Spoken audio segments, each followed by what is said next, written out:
How you doing, buddy? Good. How are you? Good, man. Hey, I just want to thank you for giving us a portion of your sweet time. I know you're busy. It's gigging season. It's come on, man. Summertime, right? That's Summertime. right. So it's a good time. It's always a good time to be working in music. It's summertime, and so thank you for giving us a piece of your time. For our listeners out there, I just want to welcome you back to the Schmusic podcast.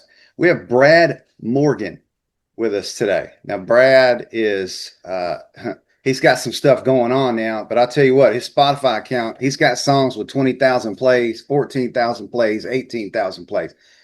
A lot of people know about Brad Morgan, but here at the Schmusic podcast, we want you to know more about Brad Morgan. So, Brad, will you just please give our listeners a little bit and your fans a little bit of backstory, how you got into music? Just talk to us about that.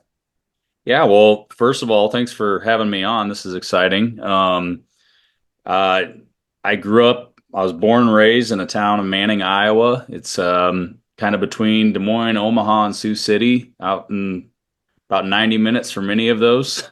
So, I mean, you could literally say in the middle of nowhere, but yeah, I grew up small town. I had older siblings. I was the youngest of four kids. Uh, I was born a lot later than them, so I had older siblings, but they were mostly kind of out of the house when I was being raised. And I had a brother who played music. I had an uncle who played music, and just kind of grew up around that. Mm, yeah. So it was common being in a musical family to always have instruments laying around. Yeah, yeah, and I mean, I didn't really mess with instruments until I was, junior high age or so. I wanted to be a pro football player, but when you're when you're 135 pounds soaking wet and Mm. 5'10", then that doesn't really happen. So, Mhm. one Christmas I got a guitar, and that instantly that was the difference right there. I knew the second I held a guitar in my hand that that's what I wanted to do. Wow. Yeah. So your first guitar, so you just started banging around on it. You probably learned G, C, and D, right? Yeah, those first couple years, I didn't really learn anything. I think it was just more the fact I thought I looked cool with a guitar. I knew I could sing. I knew I could, pitch match and sing along with the radio, and I had compliments on my voice. But I mean, I hadn't learned guitar until a couple years later when I got to be like a freshman in high school. Yeah. Yeah. Were you involved in any type of like choir or did you sing any type of solos to your fellow students growing up?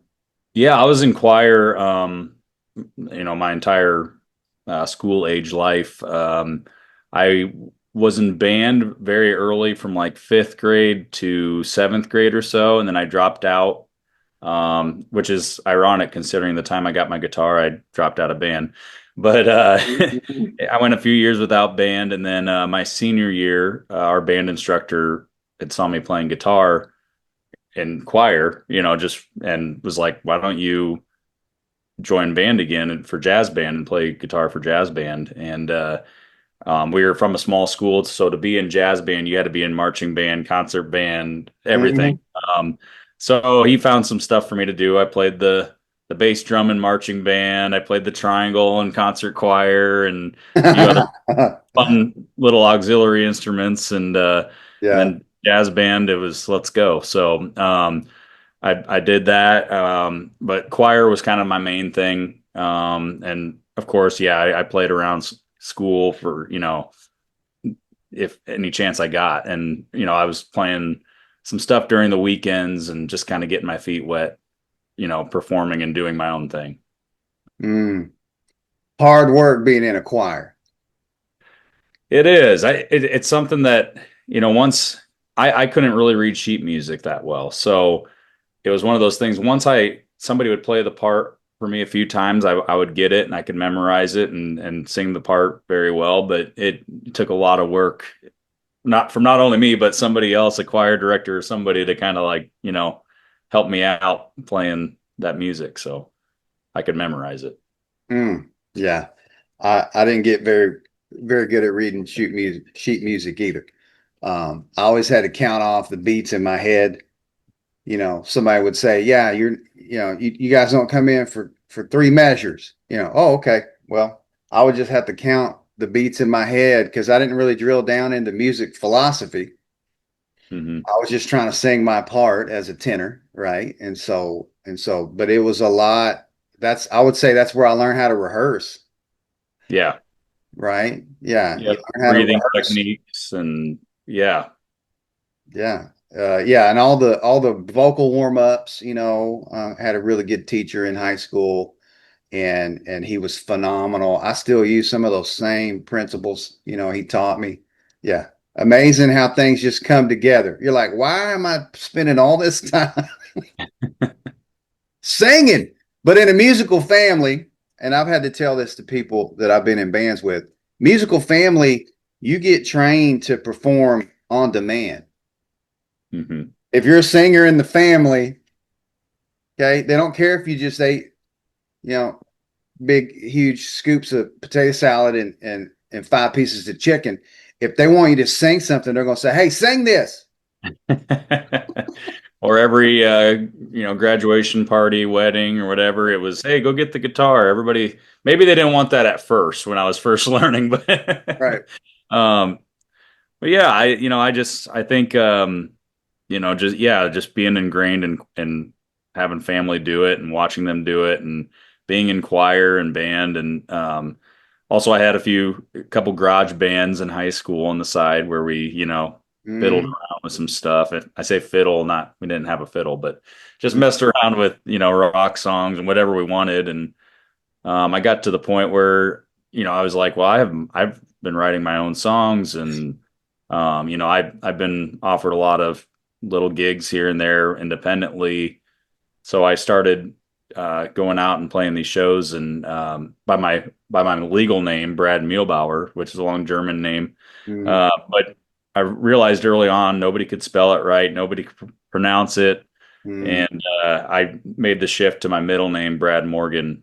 And Morgan's a family name of ours. It was my great grandfather's name, and my nephew has the same middle name. I have the middle name. My niece has that name, so it's a Mm. name that kind of runs in our family. So it was something still, kind of special, but a lot easier for people to remember and spell and pronounce. Yeah. Yeah. Brad Morgan just kind of rolls off your tongue, Brad Yeah. Morgan. Yeah. It's like they go together. Yeah. And then I Same didn't have to buy phrase. like a 40-foot stage banner to spell my name either. Exactly. Got to think about marketing. I love it. I love it.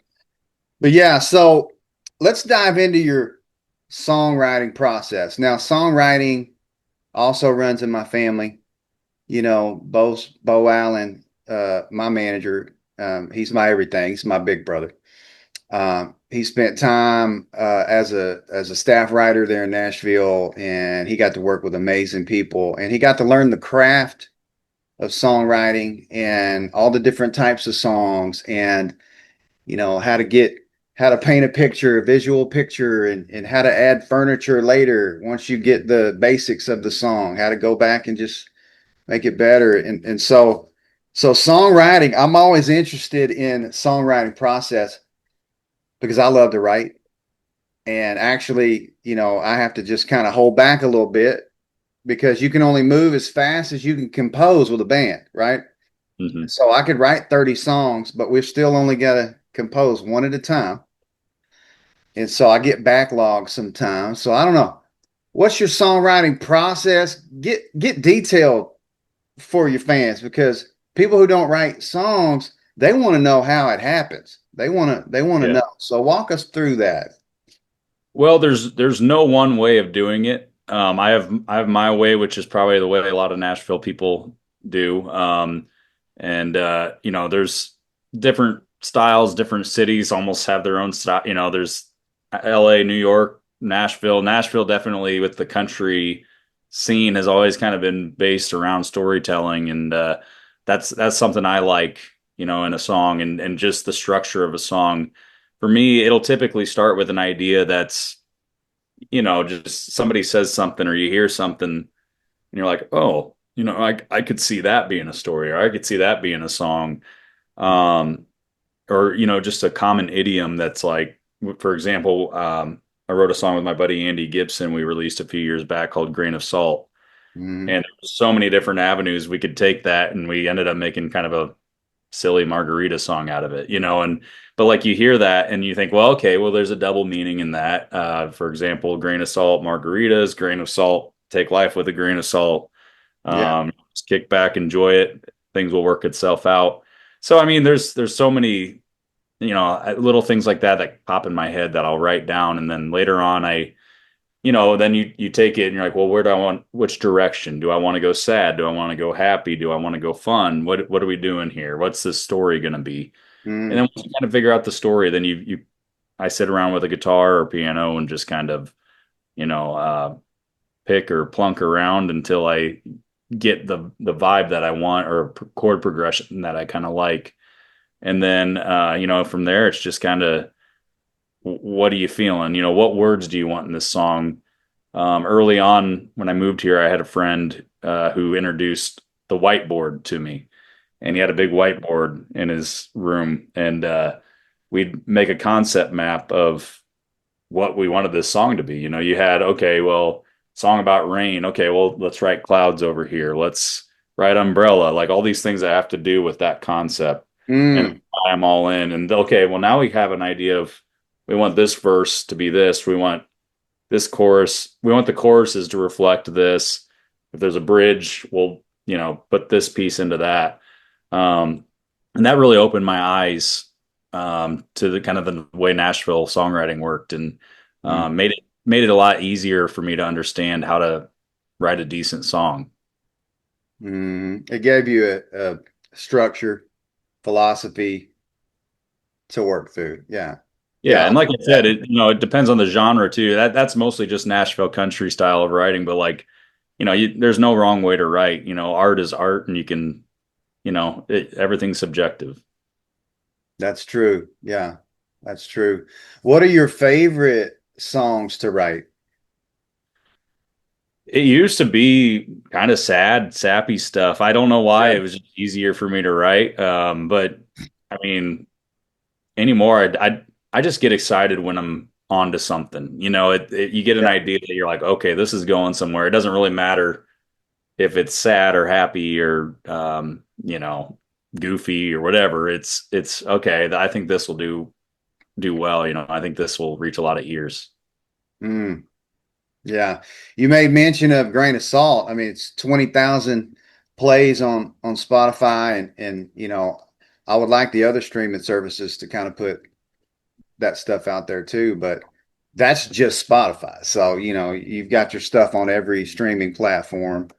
Um, let's talk a little bit more about songwriting. Um, love songs.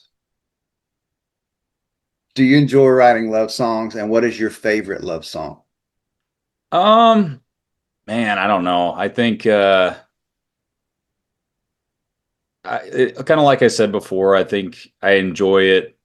I enjoy writing it if it's something that I think is like special, I guess, or Mhm. unique, or if it's a personal connection. Um, I don't know if I have a favorite love song. I mean, there's so many good ones out there. You and Mhm. I have talked Kenny Chesney in the past. Some of that early Mhm. Kenny Chesney stuff, like Me and You. Mhm. Um, those are just classics. I'm trying to think here. The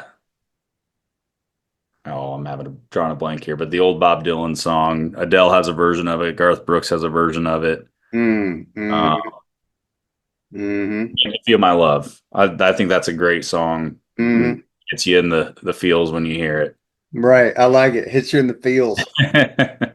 I can't get enough of REO Speedwagon. I can't fight this feeling anymore. Oh yeah, yeah. That's a totally different vibe of a love song too.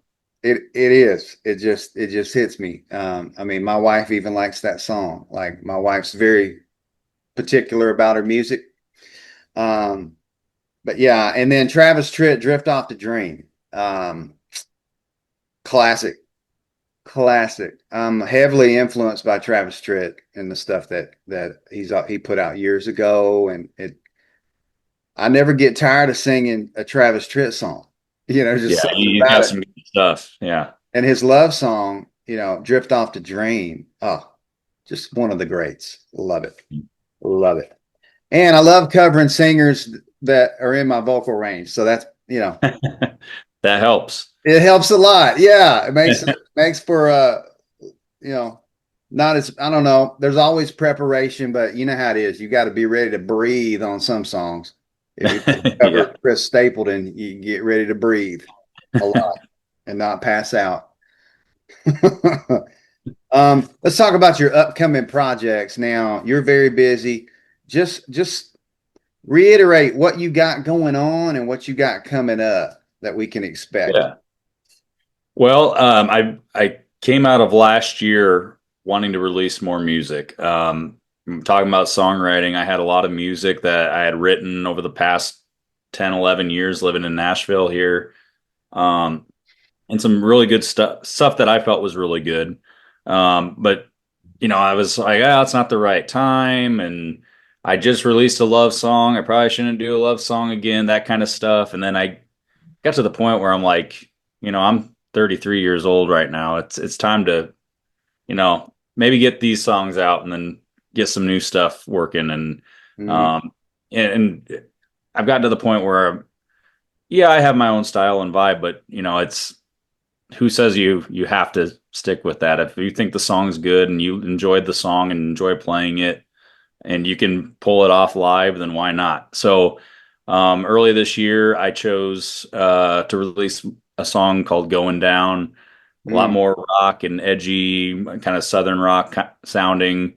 I mm, wrote that with my buddy Jesse Allen down here. He's another former Iowa um, entertainer, songwriter who moved down here a few years ago, and him and I got together, wrote that song. No real story behind it other than just it popped in my head as like, oh, the sun ain't the only thing going down. So we mm. released that, and we had some good feedback. And speaking of Bo, your brother, he was in town, and we're like, let's do a music video for this. So we threw a big party out at my neighbor's ranch or farm acreage, and Mhm, it turned out awesome. We threw it on a Wednesday night at like 5 p.m. and had a couple hundred people show up and mhm. smoked some chicken and had some beverages and just had a good time. And I put on a little concert. And if you watch the video, it's out now, YouTube, Facebook, all that. It's a Mhm, fun video, and I think we're up to 20 or 30,000 some views on that now. And mhm. so it's exciting. And just seeing people comment, I was in that video or whatever, because it was just Yep. a bunch of people that showed up for a good time, and Mhm. actually the song grew on them that night, and you can kind of see that organically Right. spread. So, Hmm. and then That video is beautiful. I've seen that video. You've got a reaction video as well out with Bo, right? right, yep. Allen Productions. I believe it's on his YouTube channel. And just walking through the process of how that thing came together. It's beautiful, beautifully shot. The sound is amazing, right? Mhm. Got great products out there highlighting what you do. And it looked like you was having a great time. Yeah, I mean, you get to shoot a music video, in the middle of nowhere at a farm, and have all your friends there. So that was pretty special. Mm, Um, I might have to call Bo up again and get another video soon. We got a new song that just came out yesterday. mm, So speaking of releasing a lot of music, the second one just mm, dropped yesterday. It's called Right Mind at the Wrong Time. mm, That's one of those songs where, I mean, me personally, it doesn't have a lot to do with me. I'm happily married, and but I just felt like it was a good song and needed to get out there. I wrote it with my buddy Royce Johns, another Iowa artist, mm, and I'd sat on that. I think we wrote that in 2019. So it just, going through my phone, listening to all these songs, I was like, I always liked that one. And so decided to record it and get it out there. And that's the newest one. So you can find both of those songs wherever you stream or download music. Yeah, yeah. Right mind at the wrong time. I mean, love the title. Just A little tune about gets you regret. thinking, and you're like, okay, now I need to hear it. Well, you can now. No doubt. And there'll be little highlights in this podcast for people to at least be able to visualize what it looks like. Because I'm looking at it right here on Spotify. Yeah, beautiful cover. A lot of artists are doing different artwork for each song. I think that's amazing. I Yeah, love it. I started doing the single thing a few years ago, rather versus the album thing. My problem with an album was whenever I would release one, you have to pick one song to send out and promote, and I just had a hard time doing that. It was like, Right. well, I like them all, and I don't know how to choose which one I want, and it was just kind of easier to focus on one at a time. And speaking of artwork, I've had some great photographers over the years. That Right Mind at the Wrong Time, oddly Mm, enough, that was just off my wife's camera on her phone. We were just, yeah. sitting somewhere, and she snapped a picture, and we're like, that's a pretty neat picture. And it kind of fits the vibe of the song. Let's throw it on there. So it's kind of fun to, match all the photography and artwork and everything to the song. It blows my mind what we have access to now. I mean, just being able to take a beautiful high definition photo. You know, Hmm. my mom, she was always the first to have like technology when it came out. She had a computer in the house when they came out, camera, like she always had that stuff around. So she had this 35 millimeter, and it was like cream of the crop in the 90s, 80s, and 90s, you know. But Hmm. now, just off your phone, just the microphone on my Samsung here. I mean, I can send that to a producer and he can do whatever he needs to with that vocal just off my phone. Yeah. Make it sound as though I was right there in the studio. So just it's a creative explosion that I don't know, I'm comparing it maybe to the 60s Hmm. where everybody just started putting out their stuff, you know. And Yeah. I wasn't alive, but I've studied it. And it seemed like so many great bands, so much new sound came out of that era, and it just flowed right on into the 70s. And you saw country music do a lot of different things in the 70s. Yeah. Glenn Campbell, these different people who just pioneered this vast creativity in their music. And so I'm thankful. But at the same time, everybody's a label now. Everybody's an artist. But that's okay because I feel like when you give people the right tools and they're able to put their art out there, it's a beautiful thing. Beautiful. It, Beautiful. I it's mean, a Jelly it's a Roll's busier than anybody. And he put out a YouTube video. Here's my voice. Here's my favorite song I got going on. So doors are wide open, but you got to open they're them wide too. open. You got to have people walk through them too.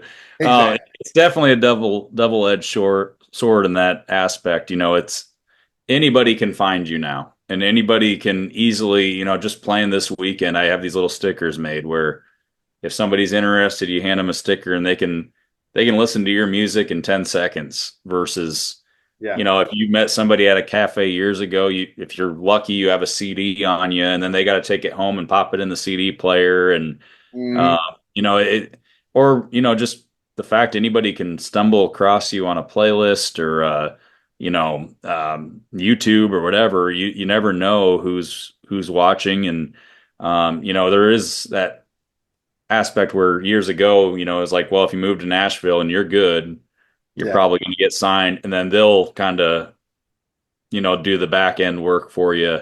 Right. Whereas now it's like, you do everything yourself, and it's not, you got to know everything. You got to be able to have the work ethic to do it all, but also you have the freedom to choose which song you want to do, where you're going to perform, what price you're going to perform for. Yeah. If you want to take a week off, you can take a week off. Or you have a family event, it's a lot easier to, and I don't necessarily like calling it like a ma and pa operation, because there's endless opportunities to this, but that independent artist aspect of it is kind of nice in that sense where you have your own career. What are you going to do with it? Yeah. Yeah. And so we're all trying to do the best we can and put out the best quality that we can. And so Yeah. having access to, recording devices, audio and visual, yeah, you can get super creative. And there's nobody necessarily telling you, you have to do it this way. So I Yeah, love that. for sure. I love having creative freedom. Yeah. Hmm. Tell us about your core messages as a songwriter. For example, my songwriting, I try to stay within the parameters of faith, hope, and love. Those are the three parameters that I try to stay in. And I get that from scripture because faith, hope, and love are the only elements that'll last for eternity. Hmm. So faith, hope, love. And so the question, I might get, okay, well, what if you want to write a good revenge song? I'm just going to key my boyfriend's car, for example, right? So if I have something like that happen in one of my songs, what I like to do is I like to end with a redemptive solution because redemptive solutions is how we're built, and that falls in the vein of hope. Hmm. Yes, my dog died. My wife ran off with my best friend, and I got a drinking problem. But there's hope. So that's one of my core values as a songwriter. Tell us about your core values as a songwriter. What is it you want to put out there in your songs that people will recognize? This is a Brad Morgan song. Well, I think country music as a whole kind of has, a certain set of core values. I mean, with that said, I have drinking songs and I have lighthearted, just fun songs that aren't anything but, hey, just relax and chill out, have a good time. Right. With that said, I think if there's ever a song that makes sense to release, like a couple years ago, I had a single called Day One. Mm, And that particular song, my wife had the idea for it, and it takes day one to get to one day. wow. And I tried to write it. I really couldn't. I wasn't coming up with anything, so I set it aside. And about a year later, I personally was kind of going through a slump. From a health standpoint, career standpoint, all these, you know, just a slump. It was a few weeks of like, and Yeah. then I pulled that idea back off the shelf, and the song kind of like wrote itself in a sense, and I decided to, it probably wasn't a song I would typically release for my style, but Mm, I had gone through that, and it just kind of, writing the song kind of helped me in a sense. So then I thought, man, maybe it could help somebody else. And so we recorded it, put it out there, did a music video, and had all these people come in and kind of, give their goals or their things that if they had an addiction, that they, quit smoking or whatever. hmm. I wanted to highlight where they were on that journey and stuff. And so that's just one example, I guess. A lot of the values that you had stated, I feel like line up with me too. But I think it's kind of like a song by song basis. Yeah. One song at a time. Yeah. Whenever I feel overwhelmed about, you know, I got all these songs in me. I can't be present at this family event. All right. I'm here, but I'm not. I got all these songs in my brain. Yeah. You get that burst of creativity and you just want to hide away somewhere and write for a month. I mean, that's just how I'm built. If Yeah. I'm writing, I just want to be just in my zone and just writing my best stuff that I can write. But there is a process. You go through some periods of time where you're not feeling as creative. I've got a song I want to write, Brad. Maybe we can write it together. Left brain, leave me alone. I'm trying to have some fun tonight. Because sometimes your left brain is like, nah, man, you got to do these chores. You got to cut the grass. You got to, but right brain is like, nah, man, I'm trying to write a song. I think you got Yeah. a song right there. Left brain, leave me alone. Yeah. There's one of That those would ideas. that'd be easy to write too. Let's just make it a banger. We've got a couple minutes left, Brad, and I want to I want to ask you this, okay? Where are you headed as an artist, and where are you headed as a husband, as a man? Yeah. Tell your fans about that. Well, I think as an artist, like I said before, it's your business. You definitely it's one of those weird things that, like any business, you're creating whatever you're creating or offering whatever service you're offering for others. I think the biggest thing for me career wise is just to keep growing, keep, you know, getting in front of people. Hopefully my songs connect with people to the point where they tell somebody else, it comes down to that is the fan base, the following, how they feel about your music, whether or not they like it enough and respect it enough to pass it on to other people is the biggest thing. So for me personally, I get a question a lot that's like, what are your goals? And I do have goals, personal goals and career goals, but I try to just focus on the moment and try to focus on, how do I get better today? How do I Yeah. grow today? And I guess the same could go with my personal life too. As a son, as a husband, just kind of, well, okay, well, I've been kind of lazy lately. I need to go to the gym. That was something I started the last couple years, Mhm. just being active and, trying to be more in the moment, try to be at more family functions, stuff like that when I can. Mhm. Um, so it's kind of all comes back to serving others in a sense. It's like it's your life, but you're only living your life because other people have supported what you're doing and helping you out. That's good. Just being in the moment. Yeah. Yeah. And that's good. And I love seeing that. I love seeing that in people. I've struggled with that. I'll be honest. I've struggled with being present in the moment. I'm always trying to think three steps ahead, like chess. But that's just a little bit of military in me. I had a military career. We had to have plan A, B, C, and D. Yeah. But there's something to be said about just waking up every day and saying, how good can I be today? How can I get better and working on this song? How can I make this song better? How can I make this relationship better? Because what I know of you, Brad, you cherish relationships, right? Relationships are key to making it in life, wouldn't you say? Yeah. Yeah, for sure. Yeah, how you treat people. Yeah. Well, and also I want to go back and say I definitely do have goals. And it's Hmm. kind of reverse engineering those goals. I Hmm. just said I have a song about goals. So, Yeah. but, I think to achieve those goals, you have to, like I said, day one, what that day, what can you do to better yourself? Yeah.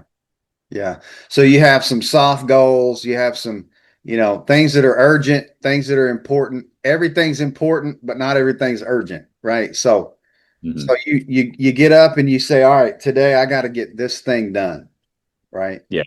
Right. So going forward, the rest of this summer, what does your day to day look like? How do you approach maybe getting ready for your gigs? Well, this will be more difficult because Mhm. we're busy this summer. So next week I'm in Nashville now. We head up to Iowa for most of the summer, and we make home base in Iowa. And I perform around Iowa, the other states bordering Iowa throughout the Midwest. We're in the Dakotas, Minnesota, Wisconsin, Michigan, you name it. So, um, you know, Monday through Wednesday is typically kind of recoup time, do some laundry, charge the batteries a little bit, family time. And then Thursday is typically I'll head out on the road and play shows Thursday through Saturday, sometimes Sunday. And then whether it's a band show or solo show, it's those 4 days are just go, go, go. And you try to like keep on a routine as much as possible or as much as you can. But then you get back Sunday or Monday, and then it's kind of like that recharge the batteries for a few days and go do it again. So there's it's consistently inconsistent. Right. You just have to flow with it. Yeah. Yeah. Yeah. I love it. Well, brother, it's been, such a blessing. I want to thank you once again for being on here on the podcast. I just want to let all your fans know who are going to watch this podcast what a genuine person you are and how much of a light that you carry in the industry. I get reports that you're easy to work with, you're flexible. And so these are the things that they just speak of a clean soul that just wants to bless people. That's who you are. Thank you again for giving me some of your time. Guys, you need to get out there and check Brad Morgan out. Now, he's got a lot of stuff streaming and his future's bright. He's adorable. Look at him. Okay, check him out. And we'll see you next time on the Schmusic podcast. Any last words, Brad? Anything else you want to say? Any last words? I think you covered it. I got music out there wherever you stream or download music. Website, bradmorgan.net. I'm on social media. If you're interested in following me and seeing what I'm up to, you can follow me there. Otherwise, I just appreciate you having me on here and all the kind words, and really enjoyed it. Well, I tell you what, I'm a follower and I appreciate you. And so we'll see you again next time, man. Hey, God bless you. Go get the work done. All right. But make sure you get some rest. All right. Sounds good. Right back at you. All right. God bless you. Yeah.